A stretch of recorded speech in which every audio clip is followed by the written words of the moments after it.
সবাইকে welcome back to my channel. আজ হচ্ছে রবিবার আর তোমাদের সাথে আমি একটা স্পেশাল জিনিস শেয়ার করব। সেটা হচ্ছে সরস্বতী পুজো উপলক্ষে কয়েকটা শাড়ির অপশন। তো চলো দেখে নেওয়া যাক শাড়িগুলো কি কি। আমি এগুলো সবকটাই কিনেছি ফ্লিপকার্ট থেকে, তোমরা এগুলো ইজিলি ফ্লিপকার্টে পেয়ে যাবে। ফার্স্ট অপশন হচ্ছে একটা জর্জেটের শাড়ি, দেখতেই পাচ্ছ একদম রানী কালারের, আর পরলে একদম দেশি বারবি লাগবে বলতে গেলে। আর ভীষণই সুন্দর, এর মধ্যে অভ্রের কাজ দেওয়া আছে লম্বা করে, আর এরকম আঁচলে টার্সেল দেওয়া আছে। শাড়িটাতে কিন্তু কোনো পাড় নেই, আমি ছবি দিয়ে দেবো, তোমরা দেখে নিতে পারো। আর এটার সাথে কিন্তু খুব সুন্দর একটা ব্লাউজ পিস দিয়েছে, ব্লাউজ পিসটাও এরকমই অভ্র অভ্র কাজ দেওয়া। এটা কিন্তু একটুকু গায়ে ফুটবে না, এটাতে একটা জাস্ট অস্ত লাগিয়ে পরে নেবে, একদম সর্টেড হয়ে যাবে। আর ভীষণই একটা পার্টি টাইপের ভাইব দেয়, দিনের বেলা প্লাস রাতের বেলা দুটোতেই তোমরা ক্যারি করতে পারো। আর যদি পিঙ্ক কালার না পছন্দ হয়, ওখানে আদার কালার অপশনও আছে, চেক আউট করে নিতে পারো।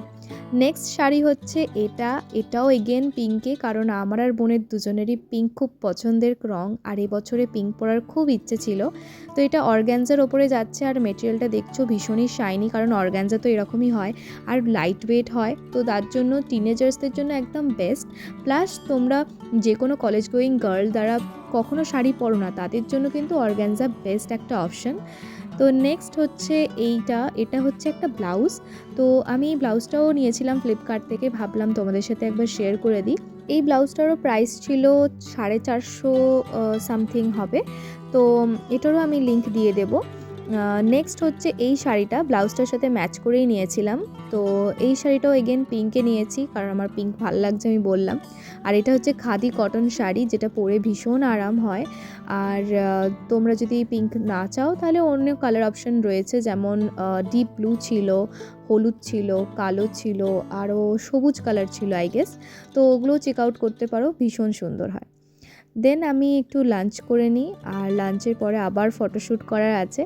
আজকে একটা শর্ট দেব, যদি তোমরা হয়তো এর আগেও দেখে নিতে পারো, আমার লং ভিডিওটা যাওয়ার আগে শর্টটাই চলে যাবে হয়তো। তো আমি আর বোন দুজনে মিলে এই শর্টটা আর কি নিয়েছি। এই যে শাড়িটা তোমাদেরকে ডিটেলসে বললাম সেটারই শর্ট।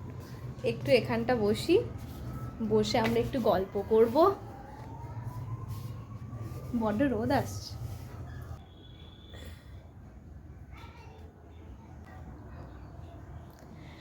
তো এক্ষুনি আমরা একটা ফটোশ্যুট করছিলাম, ওই জন্য ও এখনও সেজে গুজে আছে। সকাল থেকে তো কোনো ব্লগ করা হয়নি, তো ভাবলাম যে এখন একটুখানি বিকেলবেলাটা কথা বলি। তো এখন তো আবার সরস্বতী পুজো আসছে, তো সেই জন্য আমরা একটু ফটোশ্যুট করছিলাম। তো সরস্বতী পুজো বলতে না অনেক অনেক ঘটনা সবার লাইফে থাকে, সরস্বতী পুজোয় বেরোলে নানা রকমের অভিজ্ঞতা হয়। তো বোনেরও একটা অভিজ্ঞতা হয়েছিল, বোন বলছিল, তো ভাবলাম তোমাদের সাথে একটু শেয়ার করি। যখন অনেক ছোট ছিল, মানে ক্লাস তখন কিসে, ক্লাস 6-এ, তো তখন কি হয়েছিল, বাপি স্কুলে নিয়ে গেছিলো তোকে? স্কুলে খেতে গেছি, তাও কি একটা জবরজম লেহেঙ্গা পরে, মানে এটা আমার ভাবলে এখন কেমন লাগে যে কি কি বিচ্ছিরি ফ্যাশন মানে মনে হচ্ছে আমি আমার নিজের বাচ্চাকে কখনো ওরমভাবে সাজাবো না। এখনকারে তো মানে সবাই এরকমই ভাবতো যে কত রকমভাবে সেজে যাওয়া যায়, কারণ স্কুল ছিল তখন, স্কুলেতে তো সবাই সারা বছরটা ড্রেস পরে যাচ্ছে, ওই জন্য যেই একটা চান্স পেয়েছে তো মানে সবাই ভাবছে যে লাগাম ছাড়া, হ্যাঁ লাগাম ছাড়া। যেন কেউ এতদিনে কোথাও কোনো বিয়ে বাড়ি যেতে পারে না, আজকেই যা পেয়েছে সব সেজে নেবে। ঢাকায় গলায় একটা চেক, সীতাহার, মাথায় নানা রকমের ফুল, মানে কি বাদ নেই। মানে একজনকে একবার দেখেছিলাম, তাকে দেখে মনে হচ্ছে খালি সিঁদুরটা পরা বাকি রয়ে গেছে, নাহলে পাক্কা মনে হচ্ছে কোনো ব্রাইড পালিয়ে এসছে। হ্যাঁ, আমার মা আর মাসি একবার বেরিয়েছিল সরস্বতী পুজোয়, তো বলছিল যে বাবা সবাই এমন সেজেছে মনে হচ্ছে বিয়ে বাড়ি যাবে। তবে এখন আমার মনে হয় একটু কমে গেছে ব্যাপারটা, কারণ মানে সোশ্যাল মিডিয়ার দরুন সবাই বুঝে গেছে যে কীরকম মেকআপটা করতে হবে। কিন্তু সেই সময় যখন সোশ্যাল মিডিয়ার এতটা চল ছিল না, বা সবার কাছে এতটা অ্যাক্সেস ছিল না, ঠিক সেই সময় যা সবার সাজ ছিল, মানে একটা আলাদাই লেভেলের সাজ, আর মানে মানুষের ভালোও লাগতো তখন। হ্যাঁ তখন ওগুলোই এমন ছিল যেন ওগুলো নর্মাল, ওটাই নর্মাল। তোর ওই ঘটনাটা বল, তুই কিরম একা একা ফিরেছিস?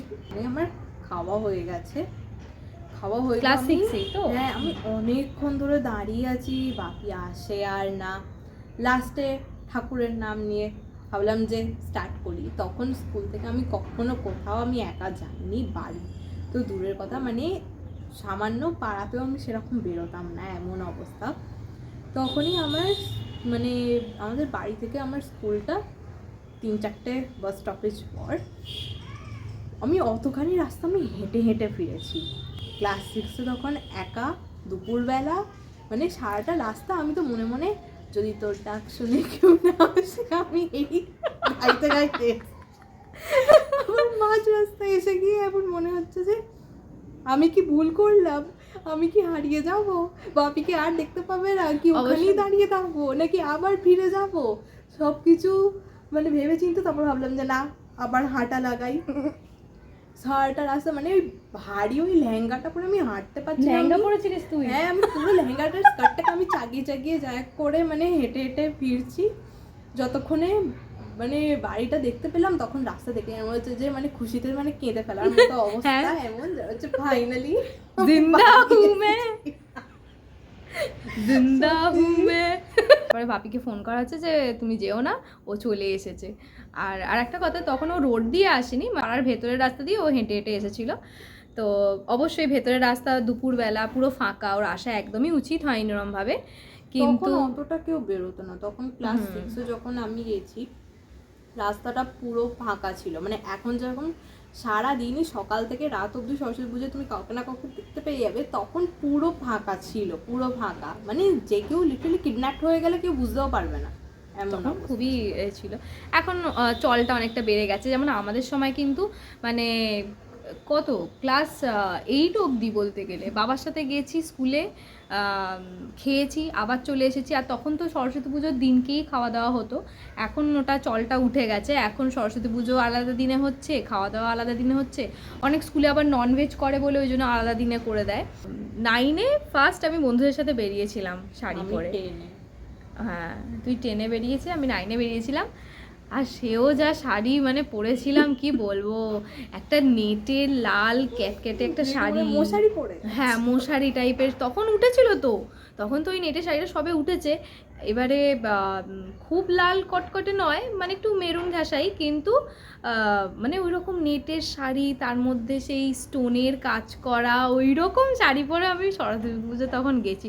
আসলে তখন তো আইডিয়াটা ছিল না যে কিরম সাজতে হয়, বা দিনের বেলায় এটা মানে দিনের বেলার জন্য এটা বেশি বেশি, রাতের বেলার জন্য এটা ঠিক আছে, ওই জ্ঞানটাও নেই। তাও তো ঠিক আছে, আমি তো ক্লাস 7-এ গাউন পরে গেছিলাম।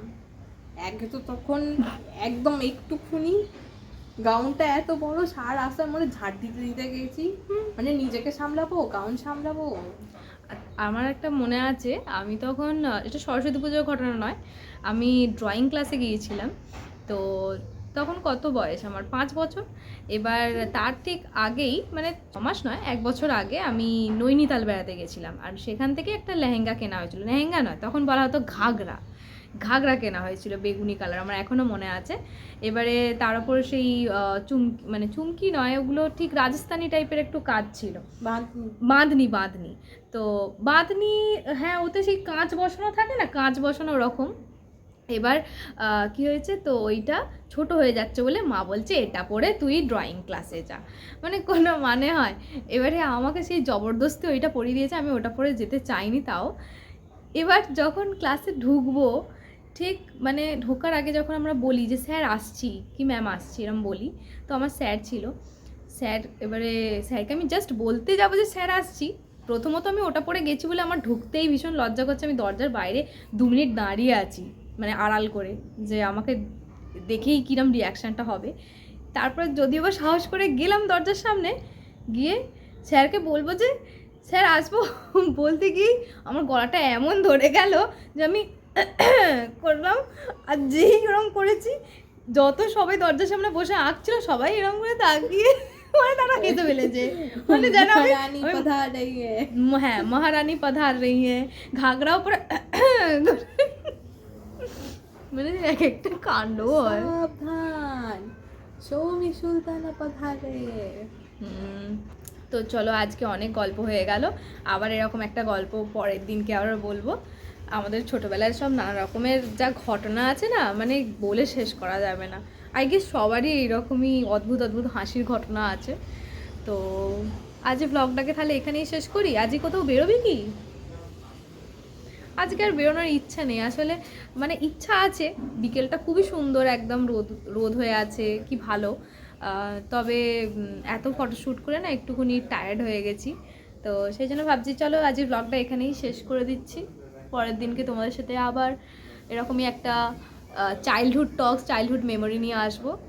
তাহলে যদি আমার ব্লগ দেখতে ভালো লাগে তাহলে অবশ্যই আমার চ্যানেলকে সাবস্ক্রাইব করতে ভুলো না।